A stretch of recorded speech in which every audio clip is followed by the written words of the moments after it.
33 anos, trabalho aqui, a minha profissão é como vendedor ambulante, né? Trabalhamos na Feira Livre aqui de Itapitanga e estamos tendo a honra de participar aí dessa entrevista, para participar aí com vocês aí desse trabalho, né? Pois é, gente, tudo de bom aí. Qual foi a relação com o português na escola? Na minha infância, a relação com o português na escola foi bastante importante, de bom proveito. Embora eu não cheguei a concluir totalmente os meus estudos, né? Mas foi muito bom, de bom proveito, e até hoje eu costumo no dia a dia ainda usar tudo que eu tenho aprendido, né? Lá, mesmo que foi há muito tempo atrás. Qual a maneira correta de usar a língua portuguesa? De maneira formal ou informal, ou importante a ser compreendido? É bonito quem sabe falar o português assim, correto, né? Só que às vezes a gente aqui na nossa região é fácil devido a ter muita gente da zona rural, enfim, e eles não sabem fazer as colocações corretas, eles expressam muito errado. Mas eu acredito que o principal de tudo é você ser compreendido mesmo, né?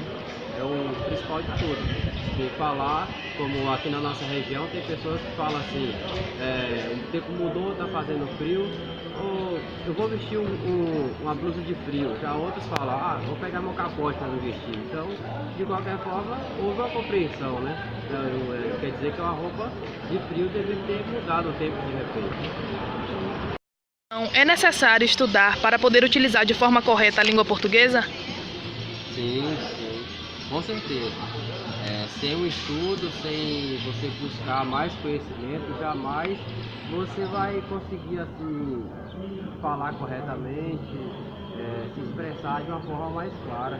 Realmente, para quem quer realmente aprofundar mais no português, no estudo, assim, é de bom proveito, sim. A expressão linguística que você utiliza no seu trabalho é a mesma que você utiliza nos ambientes recepcionais ou em casa?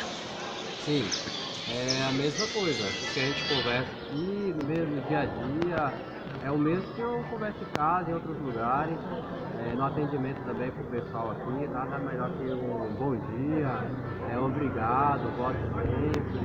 Isso daí, é o que a gente costuma no dia a dia, conversar em casa, com os filhos, com os amigos. Então, isso aí.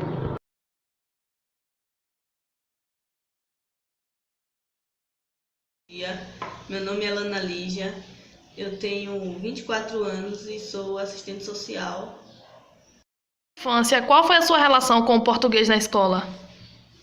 Eu tive a oportunidade de, antes mesmo de entrar na escola, já ter aproximação tanto com o português como com outras matérias, porque a minha mãe era professora e ela tinha aquele,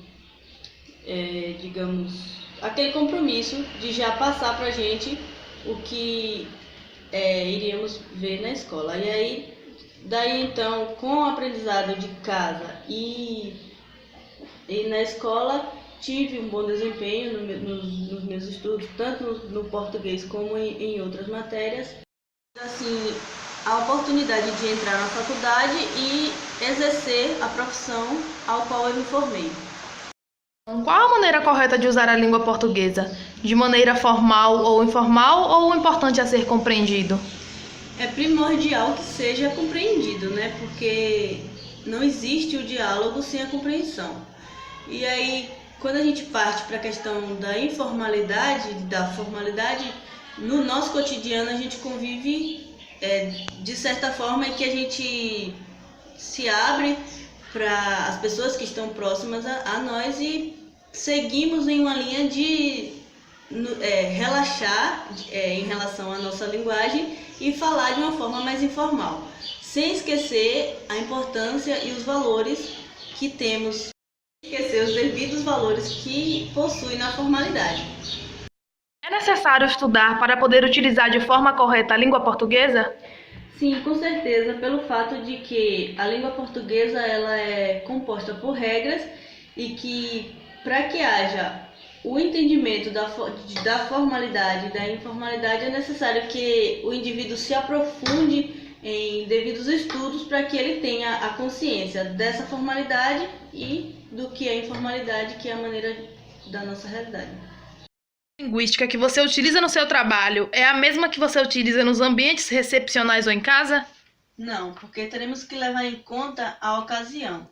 Por exemplo, se eu sou convocada a uma audiência pública, vamos supor, e eu tenho que ter um diálogo com o juiz.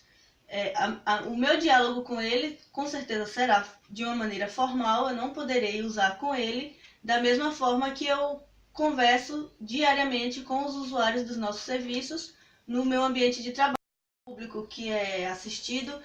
Teremos que usar de uma variedade linguística na questão da compreensão, por exemplo. Se o usuário chega e eu preciso entender o que se passa com ele e passar para ele aquilo que é da necessidade dele e de querer conhecer, eu não vou conversar com ele da mesma forma que eu converso com o juiz, porque se assim for, ele sairá de lá da mesma forma que entrou. E eu preciso passar isso e passar essa compreensão e esse entendimento para ele.